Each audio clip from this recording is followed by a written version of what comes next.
हाय. Awareness परत मी करायला आली आहे. हे काल जे शिल्लक पॉईंट राहिले होते त्याच्याबद्दल मी तुम्हाला कंटिन्युएशन करते. हे बघा, हे वकील नावाचा रोग आणि हे ठग, सोसायटीचे चोर हे कसे घुसतात आतमध्ये, कारण तुम्ही आवाज उचलत नाही आहेत म्हणून हे लोकांना तुमच्यावरती ते हवी होतात. आता ही बिल्डिंग खाजगी आहे, प्रायव्हेट आहे, तरी SRAमध्ये रजिस्टर केली आहे, नोंदणी SRAमध्ये झाली आहे. SRAमध्ये का झाली आहे? खाजगी बिल्डिंग आहे, प्रायव्हेट बिल्डिंग आहे, तरी पण SRAमध्ये केले आहे. इथे लोक दोन्ही बाजूनी ऐकत नाही आहेत, एका बाजूनीच ऐकतात. आता जे हायकोर्टचं ऑर्डर आलेली त्याच्यामध्ये जज साहेबांनी क्लिअरली बोललं आहे की यांच्याकडे बुक्स ऑफ अकाउंट्स नाही आहेत. मी नाही सांगत, हायकोर्टमध्ये जजने लिहून दिलेलं आहे. परत आणखीन एक पॉईंट आहे, डेप्युटी रजिस्ट्रार पण बोलतो यांच्याकडे बुक्स ऑफ अकाउंट नाही आहे. रेक्टिफिकेशन रिपोर्टच्या बिगर ऑडिट रिपोर्ट इनकम्प्लीट आहे, त्याची धारा आहे 143 ही धारा आहे. तर ही लोक किती वर्षापासून रेक्टिफिकेशन रिपोर्ट देत नाही आहेत. हे जी कमिटी आहे ती इल्लीगल आहे. मी बोलत नाही आहे, डेप्युटी रजिस्ट्रारनी लिहून दिलं आहे की ही कमिटी रजिस्टर आहे, इकडे सर्व इल्लीगल ॲक्टिव्हिटीज होतात.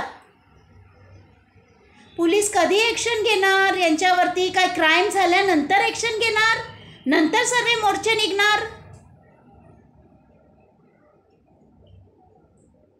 तुम्ही विचार करा. हे सर्व सोसायटीमध्ये दोन्ही बाजूनी ऐकत नाही आहे, एक बाजूनीच ऐकलं जातं. म्हणून हे लोक, असे ठग लोक हे फायदा उचलतात. सोसायटी कसलं डिफॉर्मेशन होते सोसायटीमध्ये. फ्लॅट जे ओनर विकतात आणि पळून जातात कायर लोक, ती लोक त्यांचे फ्लॅट तर आरामात विकतात आणि करोडोमध्ये विकतात. तर मग डिफॉर्मेशन सोसायटीवरती कशी झाली? सोसायटीचं काय काम अडून राहिलंय का? नाही राहिलं अडून, तरी पण डिफॉर्मेशन घातली आहे. सोसायटी फ्लॅट ओनरचा परमिशन घेतले नाही आहे, त्यांचीच ती 10 माणसं आहेत. ती 10 माणसं त्यांचा उजागर केला, त्यांचा एक्सपोज केला, त्यासाठी माझ्यावरती हे डिफॉर्मेशन आणली आहे. आणि डिफॉल्टरची केस टाकू शकत नाही आहे, कारण मी कधीच डिफॉल्टर नव्हती. इथे काही लोक आहेत, खूप लोक आहेत, त्यांच्यावरती एक बाईवरती तर घरफोडीचा, जिच्या नावावरती फ्लॅट आहे तिच्यावरती घरफोडीचा इंजाम टाकला आणि केस टाकली आहे. म्हणजे तुम्ही बघा इकडे काय चाललंय या सोसायटीमध्ये. पण लोक इकडे काही ते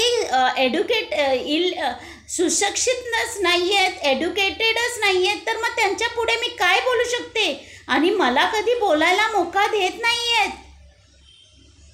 तर तुम्ही विचार करा, ही सोसायटी कशी चालली आहे आणि कशी लोक आहेत इकडे, जी अनाडी आहेत, स्लममधून आलेली आहेत, चालमधून आलेली आहेत, त्यांना काही लॉचं माहिती नाही आहे. तर तुम्ही पहिला लॉ काय आहे बोलतो ते विचार करा. दोन्ही साईडशी ऐकून घ्या. तुम्ही ते बघा. सोसायटीमध्ये जर तुमचे पैसे वापरले जातात हे कोर्ट केसेसला या क्रिमिनल केसेसला, लोकांवरती घरफोडीचा आरोप टाकतात, काय टाकतात, लोकांकडे एक्स्ट्रॉशन अमाऊंट मागतात, मग तुम्ही त्यांच्याकडनं ऐकून का नाही घेत? सोसायटीचे पैसे चालले आहेत. आणि हे लुटेरे सर्व असे ॲडव्होकेट नसतात. आता माझा जो ॲडव्होकेट आहे तो जज साहेबांनी दिलेला आहे. ते किती प्रामाणिक आहेत, ते किती सिस्टमॅटिक आहेत, ते चांगला सल्ला देतात, असं वाईट सल्ला देत नाही आहेत. हे असे रोग असतात, ते सोसायटीमध्ये घुसतात लुटायला सोसायटीला, कारण त्यांना माहिती असतं यांना काही लॉ माहिती नाही, यांना कसंही लुटू शकतात. तर तुम्ही ते विचार करा.